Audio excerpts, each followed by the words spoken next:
പ്രിയമുള്ളവരെ, വചനജ്വാല 986 ദിനത്തിലേക്ക് പ്രവേശിക്കുന്ന ഇന്ന് മെയ് 13 തിങ്കളാഴ്ച എല്ലാവർക്കും സുന്ദരമായ ഒരു സുപ്രഭാതം ആശംസിക്കുന്നു.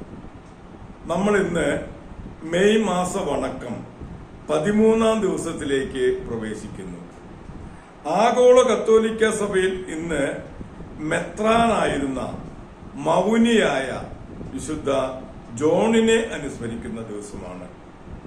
ചെറുപ്പം മുതൽ എളിമയിൽ ജീവിച്ച ജോൺ നിന്ദനങ്ങളെയും അപമാനങ്ങളെയും സ്വാഗതം ചെയ്ത് ശാരീരിക ചാബല്യങ്ങളെ പ്രായശ്ചിത്തം കൊണ്ടും ആത്മപരിത്യാഗം കൊണ്ടും പ്രാർത്ഥനയിൽ കഴിഞ്ഞു. വളരെ ചുരുക്കമായിട്ട് സംസാരിച്ചിരുന്നുള്ളൂ. അങ്ങനെ ഏകാന്തതയിൽ കഴിയുമ്പോഴാണ് നിർബന്ധപൂർവം 28-ാം വയസ്സിൽ കൊളോണിയൻ രൂപതയുടെ മെത്രാനാക്കിയത്. അതിനുശേഷവും സന്യാസനിഷ്ഠയും തപസ്സും അനുഷ്ഠിച്ച് 9 കൊല്ലം അജഗണത്തെ ക്രിസ്തീയ ചൈതന്യം നിറയ്ക്കാൻ ശ്രമിച്ചെങ്കിലും അസാധ്യമായതിനാൽ മെത്രാൻ സ്ഥാനം ഒഴിഞ്ഞ് വിശുദ്ധ സാബായുടെ ലൗറയിൽ തപസ് ചെയ്യുവാൻ ഉപവാസം അനുഷ്ഠിക്കാനും തുടങ്ങി. തുടർന്ന് മെത്രാനായിരുന്നു എന്ന് അറിഞ്ഞപ്പോൾ അവിടം വിട്ടുപോയി വനാന്തരത്തിൽ താമസിച്ചു. 76 വർഷം വനവാസം അനുഷ്ഠിച്ച് 104-ാം വയസ്സിൽ നിത്യ സമ്മാനത്തിന് വിളിക്കപ്പെട്ടു. മൗനിയായ വിശുദ്ധ ജോണിന്റെ മധ്യസ്ഥം യാചിച്ച് നമ്മൾ ഇന്നത്തെ വചനവായനയിലേക്ക് പ്രവേശിക്കുന്നു. ഇന്ന് തോബിത്തിന്റെ പുസ്തകം 3-ാം അധ്യായം 1 മുതലുള്ള വാക്യങ്ങളാണ് നാം ശ്രവിക്കുക. തോബിത്തിന്റെ പ്രാർത്ഥന. ഞാൻ ദുഃഖത്തോടെ കരഞ്ഞു, ഹൃദയവ്യതയോടെ ഞാൻ പ്രാർത്ഥിച്ചു. കർത്താവേ, അവിടുന്ന് നീതിമാനാണ്. അങ്ങയുടെ പ്രവൃത്തികളും അങ്ങയുടെ മാർഗങ്ങളും കാരുണ്യവും സത്യവും നിറഞ്ഞതാണ്. അങ്ങയുടെ വിധി എന്നും സത്യവും നീതിനിഷ്ഠവുമാണ്.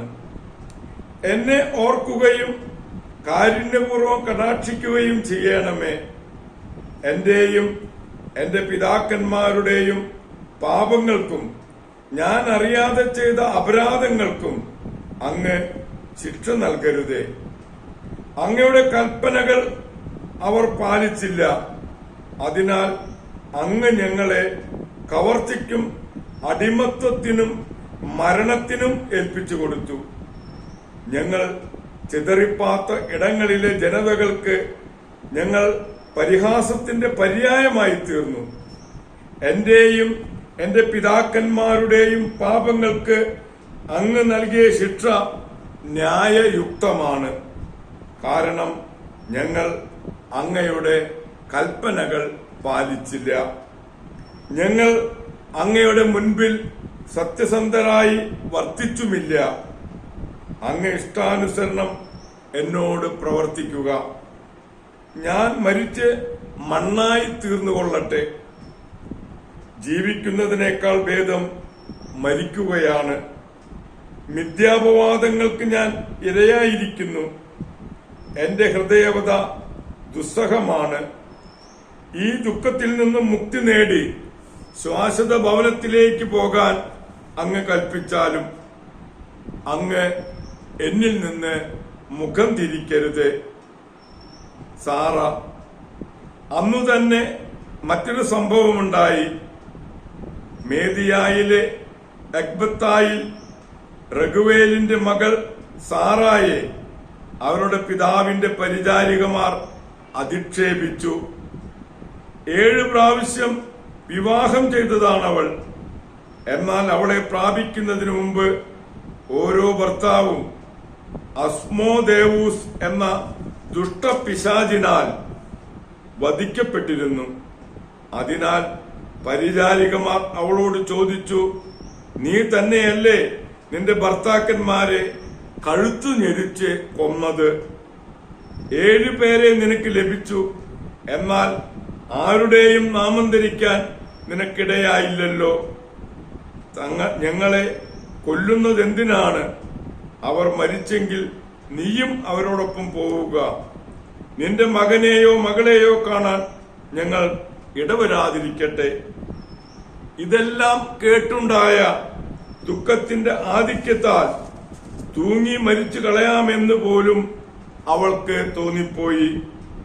എങ്കിലും അവൾ പുനർവിചിന്തനം ചെയ്തു. ഞാൻ പിതാവിന്റെ ഏക മകളാണ്.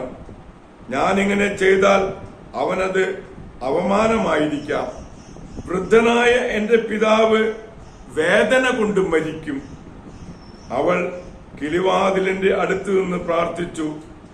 എന്റെ ദൈവമായ കർത്താവേ, അങ്ങ് വാഴ്ത്തപ്പെടട്ടെ. പരിശുദ്ധവും സംപൂജ്യവുമായ അങ്ങയുടെ നാമം എന്നും സ്തുതിക്കപ്പെടട്ടെ. എല്ലാ സൃഷ്ടികളും അവിടുത്തെ എന്നെന്നും വാഴ്ത്തട്ടെ. എന്റെ ദൃഷ്ടികളും മുഖവും അങ്ങയുടെ നേരെ തിരിഞ്ഞിരിക്കുന്നു.